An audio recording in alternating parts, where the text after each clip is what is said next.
required by law that we do that.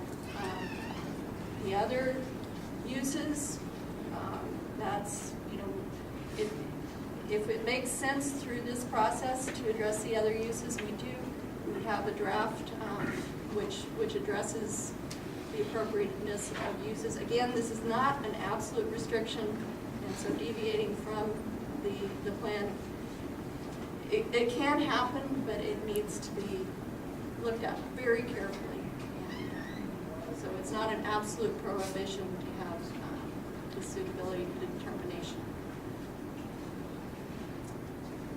Absolute prohibitions are followed up with closure orders, which require a separate legal process. Special areas are, again, these are wilderness areas, other areas. We'll talk a little bit about the wilderness area evaluation process. I'll talk about that in a minute. We have a number of special areas that have already been identified in our forest plan, and those are all coming forward in the draft.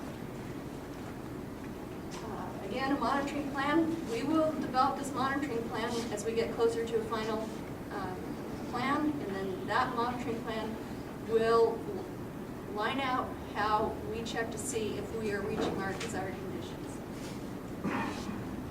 There's other material in the plan.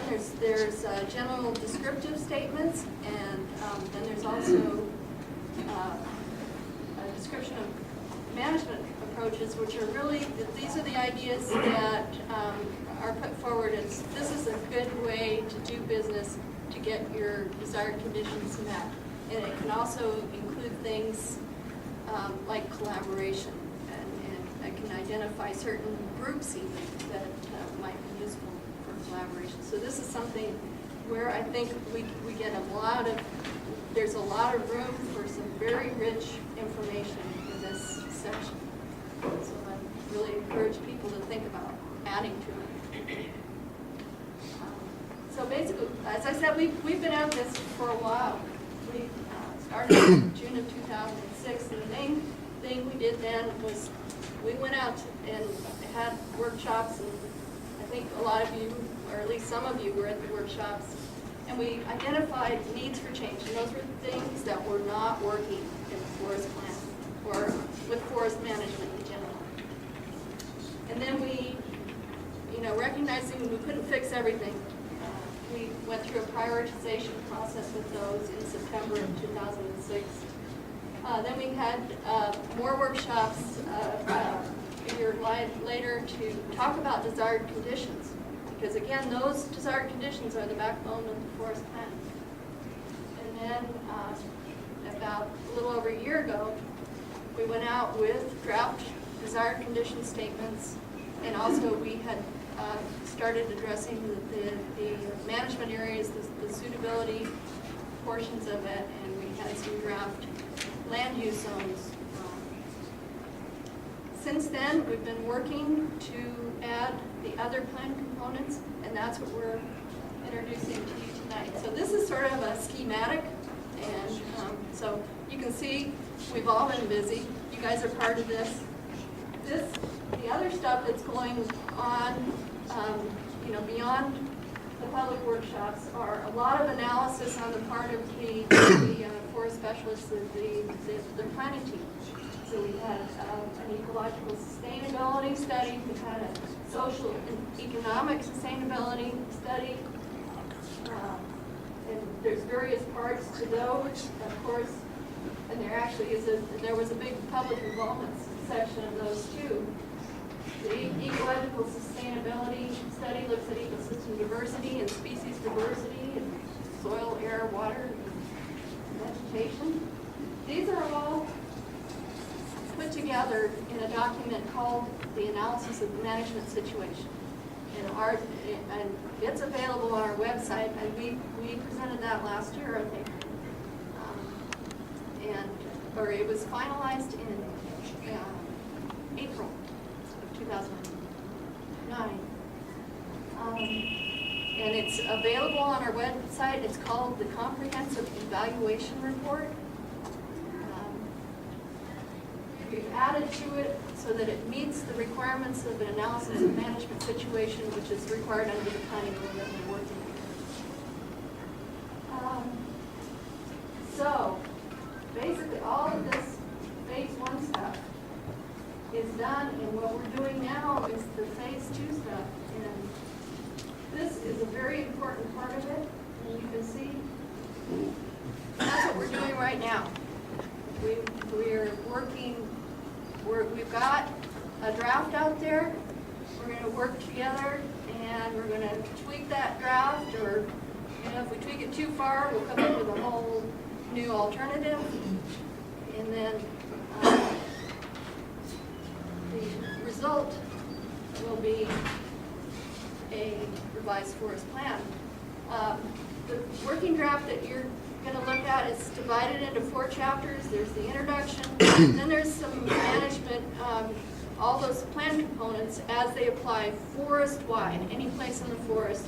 That's where you would find them is in chapter 2. Chapter 3, we define the management areas. Now, the management direction for management areas is specific to that area, but that area may occur in several places on the forest. And an example of that is the land use zones. So we have a eroded backcountry land use zone, and you can find that on any one of our mountain ranges. Oops. Gotta go back because I forgot. Talk about the geographic areas. This is where the place-based information is really defined. Geographic areas has those same plan components, but specific to an ecosystem management area, which are basically the mountain ranges, the 12 different major mountain ranges that we manage. So this is our way of getting place-based information into the forest. Also tonight, we're going to we have available reports that describe potential wilderness areas. Now this is something that is part of our, it's a requirement of our planning rule, and that when you revise the forest plan, you evaluate potential wilderness areas. So we have reports available tonight to talk about the capability and the manageability of potential wilderness areas. There's a whole set of criteria that's coming out that we follow that. And where we are right now is to assess the need for wilderness areas. And this is where you guys come in, read the reports, and comment on them. And then that allows us to assess the need for wilderness areas. And that results in a recommendation. That's all that we do as the unit. Congress is they are the only people that can designate wilderness. We can recommend it and we can manage this wilderness, but the actual designation process happens through Congress. So today, what we want to do is to make the most of the time spent and talk with the specialists and line officers that are here. And then by April 30th, we'd like to have your comments. And written comments are the easiest for us to document. So I hope you'll get a lot out of your conversations with the specialists, but remember they don't wear tape recorders, and so you need to write down things so that we can get it into our documentation and that we can look at it thoroughly and make sure that we see everybody's comments. So that's by April 30th of 2010. That's what we're doing. Right now we're having these open houses. We're having 6 more, I think, or 5 more across southern Arizona. Tomorrow we're in Nogales, and then next week we're in Sierra Vista, and then we're in Douglas, and then we're in Rodeo, and then we're in Sanford. And then this is the comment period.